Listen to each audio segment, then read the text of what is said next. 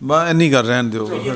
بھائی وہ سمرو صاحب نے ایک لفظ استعمال کیا کہ جیسا کہ ہم جانتے ہیں شہباز شریف صاحب مفاہمت کی سیاست کے آدمی ہیں، تو فوراً میرے دل میں خیال آیا کہ جنو کا نام خلط رکھ دیا، خلط کا جنو.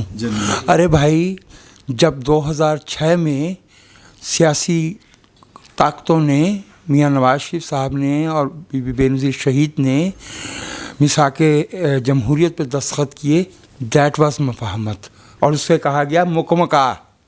اور وہ عمران خان صاحب اور ان کے پشتیبان اور ان کے آنے والے اور ٹھیک ہو گیا. اب جس بات کو آپ مفاہمت کہہ رہے ہیں یہ ہے مکمکا. مفاہمت کو مکمکا کہا جا رہا ہے اور مکمکا جو ہے اس کو مفاہمت کہا جا رہا ہے. تو باقی آپ بہتر سمجھتے چونکہ قریبی باتیں تو میں نہیں جانتا. صحیح ہے سر. وہ ٹائم بہت تھوڑا رہ گیا رضی صاحب. تسی بنونا شہباز شریف صاحب کی جو واپسی ہے وہ اور پی ڈی ایم کا مستقبل کی لگ رہا ہے؟ دیکھیں شہباز شریف صاحب جو ہیں وہ پولیٹیکل موو کے بندے نہیں ہیں. وہ اچھی بھلی چلتی ہوئی پولیٹیکل موو کا بیڑا گرک کرنے میں ید طولہ رکھتے ہیں. ٹھیک ہے. اور وہ اس سے پہلے کر بھی چکے ہیں. اور موصوف جب تک باہر رہے ہیں وہ اسی اسائنمنٹ پہ رہے ہیں. اور آپ دیکھیں کہ جب تک کہ وہ باہر تھے اس وقت تک کوئی سیاسی موو کھڑی نہیں ہو سکی. اس نااہل شخص کو، سوری میں ان کے لیے یہ شخص لفظ استعمال کر رہا ہوں، اس شخص کو یہ نہیں پتا کہ جب عمران خان صاحب جیسی اور ان کے سرپرستوں جیسی حکومت بیٹھی ہو تو اس کے سامنے جینے کا جو حق ہوتا ہے، سانس لینے کی جو رعایت ہوتی ہے، وہ اگر آپ اس طرح پیچھے ہو کے بیٹھ جائیں گے تو وہ آپ کو اسی طرح ذلیل و خوار کریں گے جس طرح عمران خان جناب شہباز شریف کو ذلیل و خوار کر رہا تھا. اور وہ پھر فون کرتے تھے کہ دیکھیں آپ کے کہنے پہ ہم اجلاس میں چلے گئے تھے تو انہوں نے ہمیں کیا کیا، تو آگے سے کہا جاتا ہے کوئی بات نہیں آئندہ نہیں کرے گا، آئندہ نہیں کرے گا. ٹھیک ہے.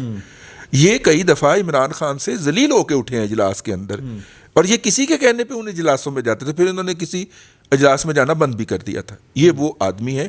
انہوں نے کوئی پولیٹیکل موومنٹ جو تھی وہ اسمبل نہیں ہونے تھی. جب پی ڈی ایم اسمبل ہو گیا تو موصوف نے فوری طور پہ کہا کہ مینو جیل چ بند کر دیو، میں نہیں کر سکتا. تو جب تک وہ جیل میں رہے ہیں تب تک پی ڈی ایم ایکٹیو رہا ہے.